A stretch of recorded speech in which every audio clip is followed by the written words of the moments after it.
Heidi était une petite fille qui vivait au milieu des merveilleux sommets des Alpes. Elle était orpheline, mais ne se sentait jamais seule et triste, car elle vivait avec son grand-père, un homme bourru certes, mais avec un cœur d'or. En somme, Heidi était une enfant heureuse et pleine de joie de vivre. Heidi avait un ami nommé Peter qui emmenait les chèvres du village paître dans les montagnes.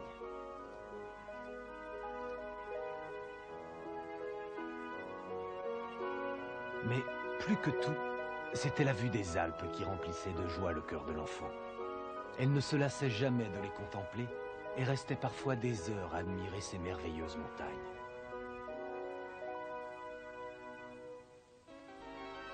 Mais un jour, malheureusement, la tante de Heidi vint la chercher et l'emmena loin de ces montagnes et de son grand-père qu'elle aimait tant. Elle devait en effet la conduire à Francfort chez le riche monsieur Sesemann, qui avait une fille à peine plus âgée qu'elle. En réalité, la tante de Heidi espérait que sa petite nièce se trouvât mieux ainsi, en vivant en ville dans une famille aisée. Elle raconta à Heidi qu'elle pourrait revenir voir son grand-père bien-aimé chaque fois qu'elle le voudrait. Mais c'était un mensonge. Heidi allait rester très très longtemps sans voir ces belles montagnes et ceux qu'elle aimait.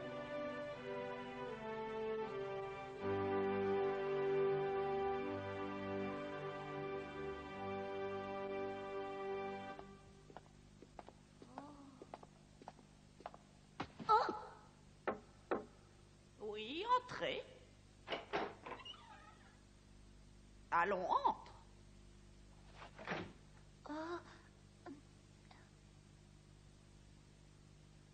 Si on avait fait venir Heidi chez les Sesemann, c'était pour tenir compagnie à leur fille Clara qui ne pouvait pas marcher. Heidi devait rester à ses côtés toute la journée pour étudier et jouer avec elle. Comment t'appelles-tu? Heidi. Comment? Ta tante m'avait dit que tu t'appelais Adélaïde. C'est un surnom? Non, Madame Heidi, c'est mon vrai nom. Quelle manière! Tu ne dois pas répondre ainsi. De toute façon, tu me parais trop petite pour tenir compagnie à Mademoiselle Clara. Je la trouve très bien, Mademoiselle Rottermeier. Et puis, je sens que nous allons devenir des amis. N'est-ce pas, Heidi?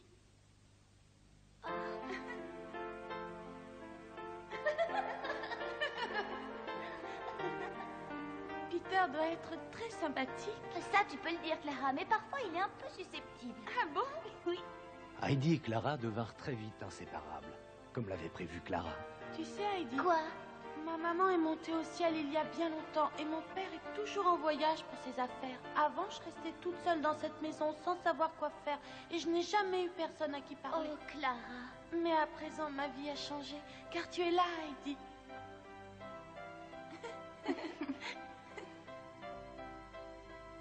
Oh, des petits pains blancs. Je peux en prendre un, monsieur Sébastien? Merci beaucoup. Qu'est-ce que c'est? Une sole meunière, mademoiselle Heidi. Une sole quoi? Adélaïde!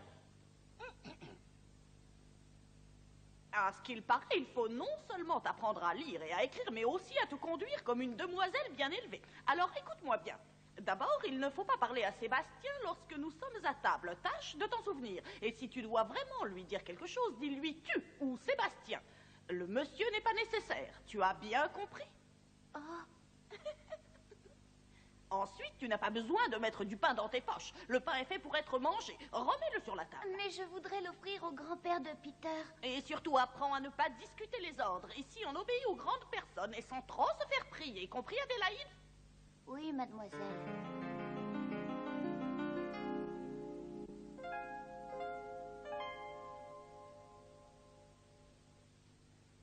Oh, grand-père! Oh, c'est vrai, je suis à Francfort, pas à la montagne. Pourquoi fait-il encore si sombre ici? Heidi n'avait pas l'habitude de dormir dans le noir. Le chalet de son grand-père n'avait pas de rideau et la lumière du soleil arrivait droit sur son lit et la réveillait chaque matin. Oh, je ne vois rien.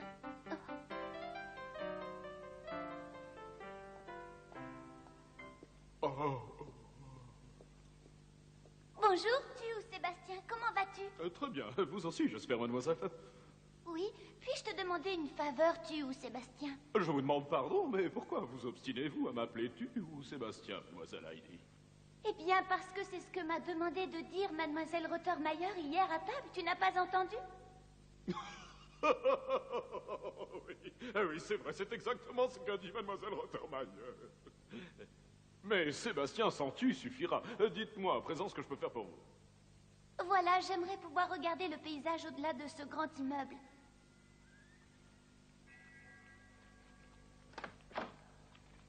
Et voilà, c'est la fenêtre la plus haute de toute la maison. Oh,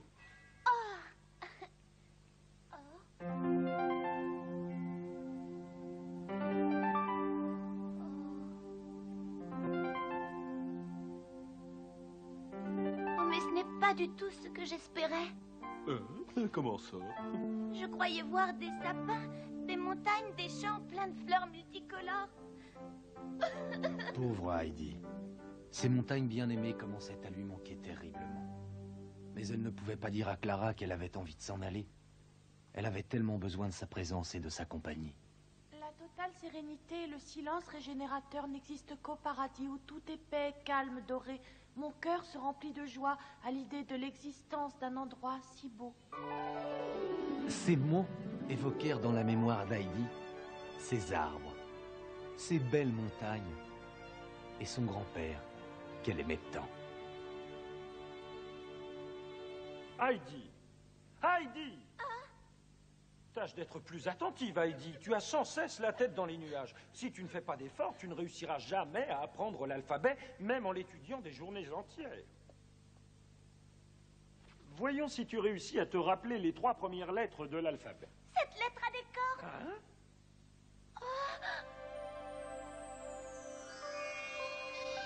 On dirait les cornes des bouquetins et des chèvres. Oh, qui sait dans quel pâturage se trouve Peter en ce moment? Et qui sait s'il y va toujours? Heidi ressentait de plus en plus le désir de rentrer chez elle, et cela la rendait terriblement triste. Mais un jour, la grand-mère de Clara arriva à l'improviste. Bonjour, madame Sussman. Bonjour, Sébastien. Lorsqu'elle demanda quel genre d'enfant était Heidi, mademoiselle Rottermeier la décrivit ainsi. C'est une enfant infernale. Elle n'arrête pas de faire des bêtises. Un jour, elle a voulu monter tout en haut de la maison pour voir le paysage. Une autre fois, elle est rentrée à la maison avec un panier plein de chats, sans parler des tortues avec lesquelles elle jouait dans le salon, ou du chanteur ambulant qu'elle a fait connaître à Clara. Et pour finir, elle s'obstine à ne pas vouloir apprendre l'alphabet avec son maître. Je vous assure que je n'ai jamais vu d'enfant aussi mal élevé qu'elle. À ces mots, la grand-mère voulut connaître Heidi sans attendre. Voici un petit cadeau pour toi. Pourquoi n'essaies-tu pas de le feuilleter?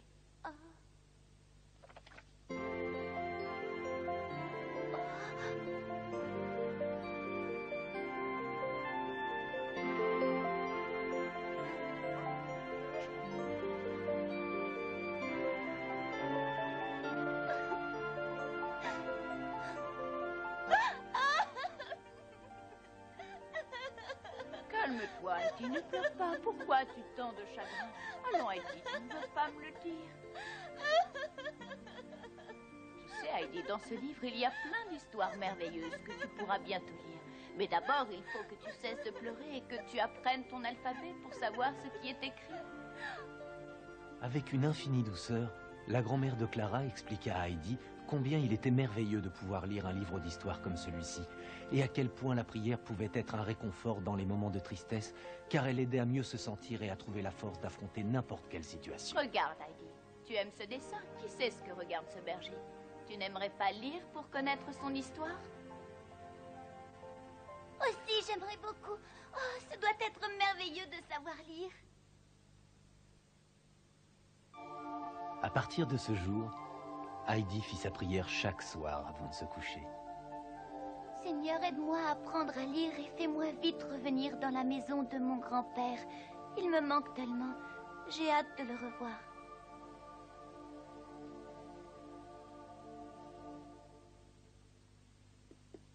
Oh, je n'en crois pas mes oreilles. Mais la petite Heidi a... Encore cette Adélaïde. Qu'a-t-elle donc fait cette fois-ci? Oh, rien de mal, au contraire. J'ai de bonnes nouvelles. Heidi aurait-elle enfin appris à lire? Hein?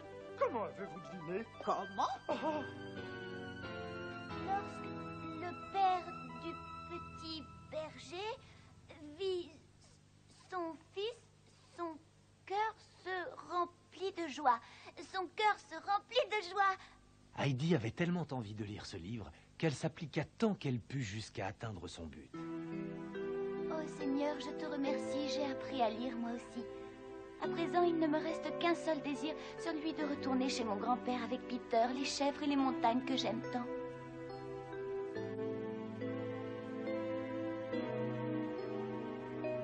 Oh, grand-père.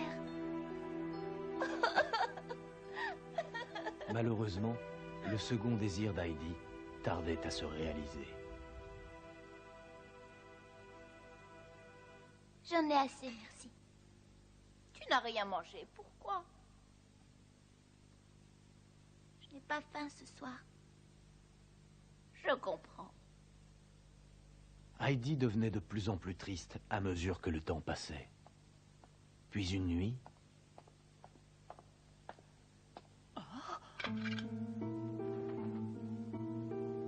Qui est là? Oh! À l'aide! Un fantôme! Oh!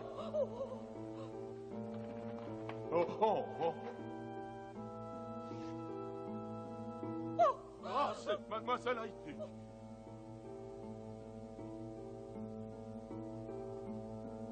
La petite Heidi était tellement bouleversée d'être éloignée de sa maison qu'elle en devenait somnambule. Plus personne ne pouvait désormais ignorer la profondeur de son chagrin. Pauvre petite. Elle veut tellement rentrer chez elle.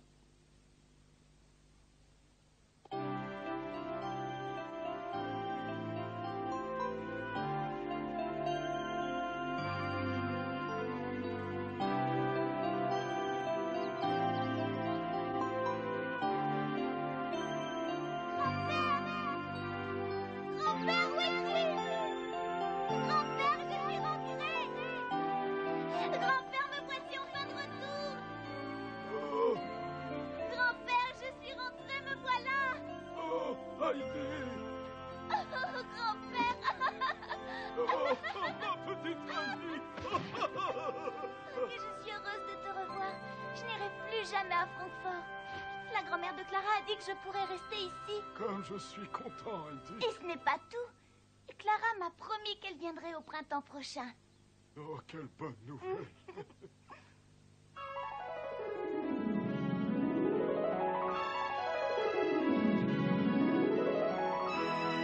La petite Heidi comptait les jours, les mois. Enfin, le printemps tant attendu fit son apparition. C'est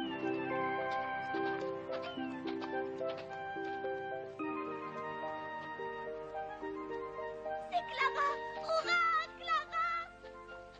Heidi! Oh, Clara, je suis si contente de te Moi voir. aussi, j'avais hâte d'arriver, Heidi.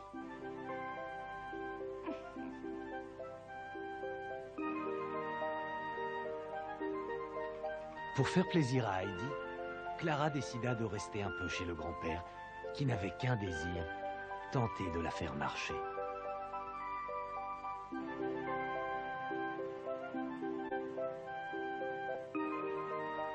Quelle bonne odeur de paille. On se croirait au paradis. Tu sais, comme dans le livre que nous lisions avec le maître. Mais ici, c'est beaucoup mieux. Ici, tout est vrai.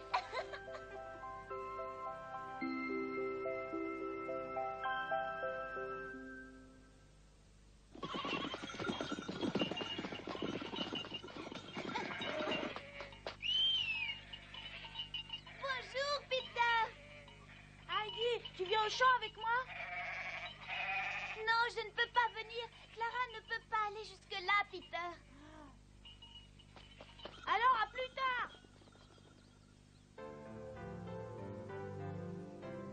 C'est délicieux. On mange mieux ici que dans le plus grand restaurant de Francfort. C'est exactement l'alimentation dont tu as besoin. Le lait de chèvre est très nourrissant et tu as besoin de fortifier tes os. Voyons qui finira en premier.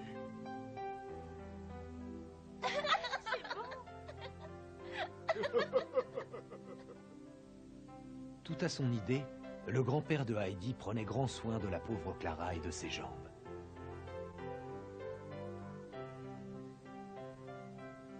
Et jour après jour, la fillette devenait plus forte et plus robuste.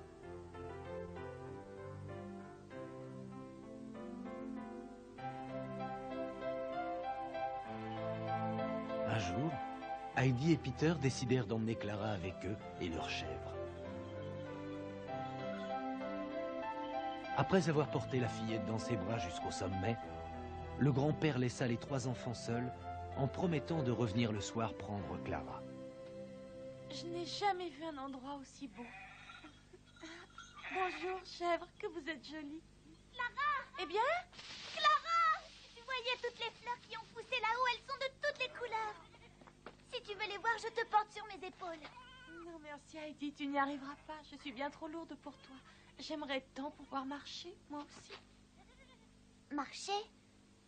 Oh, mais bien sûr que tu peux marcher. Hein?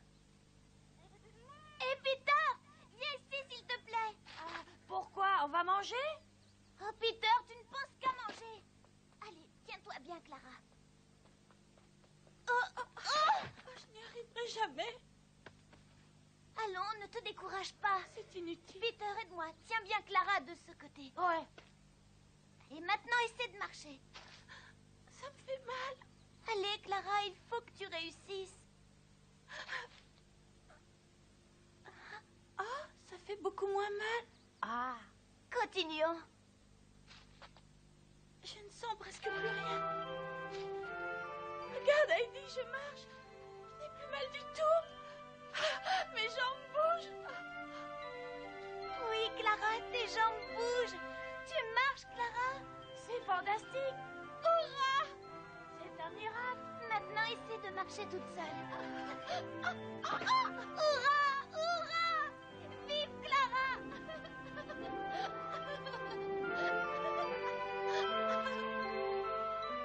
Heidi et Clara écrivirent une lettre à Madame Sesemann en lui disant de venir les rejoindre car elle leur manquait beaucoup. Mais elles ne lui dirent pas que Clara avait appris à marcher. Les 2 enfants avaient décidé de lui faire une surprise.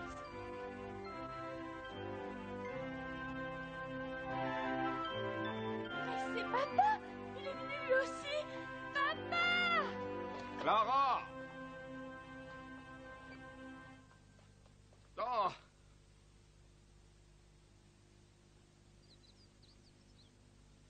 Hein? Oh, mon Dieu, Clara! Papa! Grand-mère! Clara, mais tu marches! Dites-moi que ce n'est pas un rêve, Clara. Oh! Clara! Oh, papa! Clara! Oh, c'est le plus beau cadeau que tu pouvais me faire. Et si c'est un rêve, ne me réveille jamais. Ce n'est pas un rêve, papa. Oh! Grand-mère, tu as vu? Je sais marcher, moi aussi. Tu es heureuse? Bien sûr, mon trésor. Je suis si heureuse que je ne sais pas quoi dire. Nous ne pourrons jamais vous remercier assez pour ce que vous avez fait. C'est un vrai miracle pour moi et ma famille. Comment puis-je vous remercier, cher monsieur? C'est pas la peine, monsieur. Clara a guéri grâce à l'air des montagnes et grâce à Heidi et Peter. Et grâce à elle-même aussi. Oh, Heidi, je n'y serais jamais arrivée sans toi. L'amour et la nature avaient rendu possible ce miracle. À présent, Heidi était si heureuse avec Clara, Peter et son grand-père. Et surtout, elle était revenue vivre dans ces chères montagnes et y resterait pour toujours.